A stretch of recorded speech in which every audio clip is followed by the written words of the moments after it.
இந்த நாட்டிலே கிட்டத்தட்ட 321 அரபு கல்லூரிகள் பதிவு செய்யப்பட்டிருக்கிறது. அதேபோன்று 132 அரபு கல்லூரிகள் பதிவு செய்யப்படாமல் இயங்கிக் கொண்டிருக்கிறது. හරියන්න නම් මල්ලි හරිම තැනට යන්න ඕන. LOLC Finance හරියන්න හරිම තැන. அதிலே 72 அரபு கல்லூரிகள் தங்களுடைய பதிவுக்காக விண்ணப்பித்திருக்கிறார்கள். இன்னும் இந்த அமைச்சூடாக அந்த விண்ணப்பங்கள் பதிவு செய்யப்படவில்லை.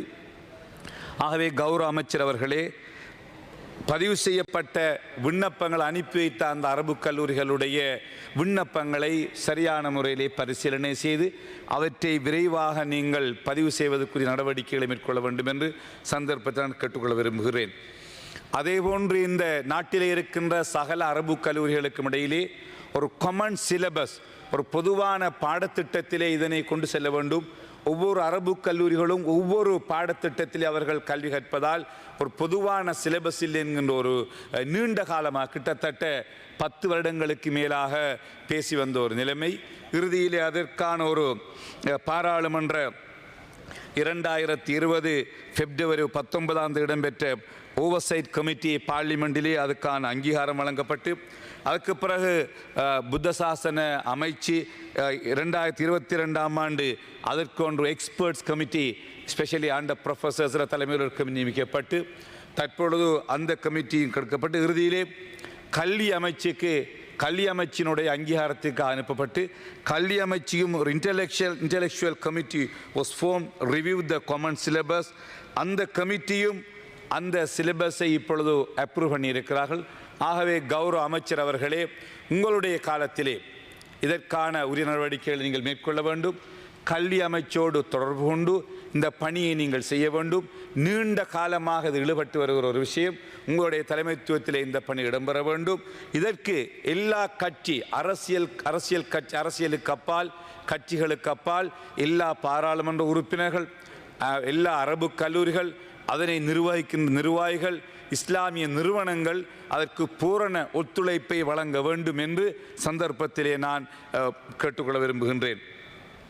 அதேபோன்று இந்த சிலபஸ் முடிவடைந்தவுடன் ஒரு காமன் எக்ஸாம் நடத்துவதற்கும் எஜுகேஷன் எக்ஸாமினேஷன் டிபார்ட்மெண்ட் அதற்கு எக்ரி பண்ணியிருக்கிறார்கள். ஆகவே பரீட்சை திணைக்களம் அதற்கான கிரைட்டீரியா எல்லாமே அவர்கள் செய்திருக்கிறார்கள் கௌரவ அமைச்சர் அவர்களே. ஆகவே அதனையும் நீங்கள் தொடர்புபடுத்தி அதற்கான காமன் எக்ஸாமையும் அந்த எக்ஸாமினேஷன் டிபார்ட்மெண்ட் ஊடாக வைப்பதற்கான உரிய நடவடிக்கைகளை நீங்கள் மேற்கொள்ள வேண்டும் சந்தர்ப்பத்திலே நான் கேட்டுக்கொள்ள விரும்புகின்றேன். கௌரவ பிரதி சபாநாயகர் அவர்களே, அதேபோன்று இலங்கையிலே பள்ளிவாசல்களில் உலமாக்கள் கடமை புரிகிறார்கள், முஅத்தின்கள் கடமை புரிகிறார்கள், அரபு கல்லூரிகளிலே டீச்சர்ஸாக பணிபுரிகிறார்கள்.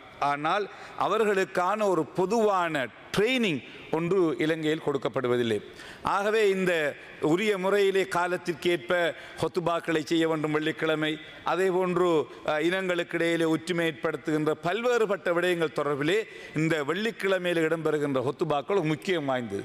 ஆக அவர்களுக்கான ஒரு பயிற்சியை கொடுப்பதற்காக ஒரு ட்ரைனிங் சென்டரை நீங்கள் உங்களுடைய முஸ்லிம் சமய கலாச்சார அமைச்சுங்கள் நீங்கள் உருவாக்க முடியும்.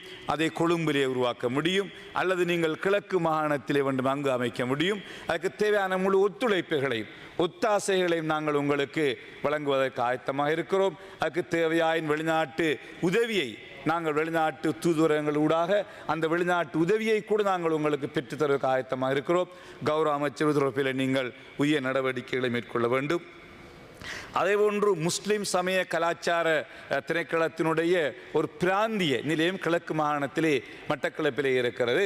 என்றால் கிழக்கு மாகாணத்து மக்கள் சின்ன சின்ன விஷயங்களுக்காக கொழும்புக்கு வர வேண்டிய கஷ்டத்தை உணர்ந்து கொண்டு கிட்டத்தட்ட நான் நினைக்கின்றேன் 15 ஆண்டுகள் உருவாக்கப்பட்டது. ஆனால் இன்னும் அது உரிய முறையில் இயங்குவதில்லை. அதுக்கு கௌரவ அமைச்சர்களை ஒரு அசிஸ்டன்ட் டைரக்டரை அதுக்கு நியமித்து அதுக்கு தேவையான உத்தியோகத்தர்களை நியமித்து அதை கிழக்கு மாகாணம், பொலனறுவை மாவட்டம், ஊவா மாகாணத்து அவர்களும் பயன்படுத்த முடியும். என்றால் ஊவா மாகாணத்தவர்களுக்கு அவர்கள் மட்டக்களப்புக்கு சுமார் 2 மணி நேரத்துக்குள் வர முடியும், கொழும்புக்கு வந்து அலைவதை விட. ஆகவே இதனை நீங்கள் அலசி ஆராய்ந்து ஒரு உரிய நடவடிக்கைகளை மேற்கொள்ள வேண்டும் என்று நான் கேட்டுக்கொள்ள விரும்புகின்றேன்.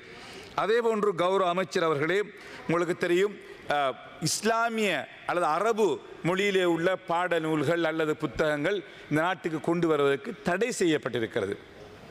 நான் நினைக்கின்ற நீங்கள் அந்த தடையை நீக்குவதற்குரிய நடவடிக்கைகளை மேற்கொண்டு வருவதாக நான் அறிந்தேன். அது தடை நீக்கப்பட வேண்டும். ஏனென்றால் குறிப்பாக நமது நாட்டுக்கு நிறைய அரபிகள் அல்லது அரபு மொழியை பேசுகின்றவர்கள் மத்திய கிழக்கிலிருந்து உல்லாச பயணமாக வருகிறார்கள். அவர்களுக்கு மத்தியிலே இருக்கிறது அவர்கள் வழக்கமாக ஓதுகின்ற குர்ஆனை அவர்கள் வரும்போது கொண்டு வருவார்கள். அண்மை காலங்களில் விமான நிலையத்திலே வைத்து அந்த குர்ஆனை கூட பறித்து விட்டார்கள் என்றால் கொண்டு செல்ல முடியாது என்று. அதே போன்று சில பேராசிரியர்கள் அவர்களும் இந்த நாட்டுக்கு வந்தபோது அவர்களுடைய சில புத்தகங்களை அரபு மொழியிலே எழுதப்பட்ட அவர்களுடைய புத்தகங்களை கொண்டு வந்திருக்கிறார்கள். ஆகவே இது அரபு மொழியிலே இருக்கிறது என்பதற்காக கஸ்டம்ஸிலே அதனை பறித்து விடுகிறார்கள். ஆகவே இது ஒரு கவலையான ஒரு விஷயம். ஏதாவது சர்ச்சைக்குரிய பிரச்சனைக்குரிய புத்தகங்கள் இருந்தால் அவற்றை நீங்கள் தடை செய்ய முடியும். அதில் எந்த விதமான மாற்று கருத்தும் கிடையாது. ஆகவே அரபு மொழியிலே எழுதப்பட்டிருக்கிறது என்பதற்காக குர்ஆனை கொண்டு வருவதற்கும் அல்லது புத்தகங்களை கொண்டு வருவதற்கு நீங்களும் ஒரு மிக படித்த ஒரு நல்ல கல்விமான்.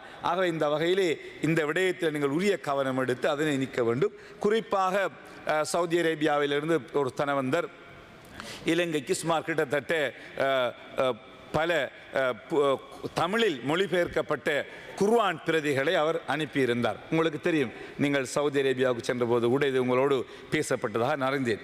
ஆனால் இந்த குர்ஆன், இது குர்ஆன் தமிழ் மொழிபெயர்ப்பு, இதுதான் அந்த குர்ஆன், இதனை தடை செய்திருக்கிறார்கள். வெளியிலே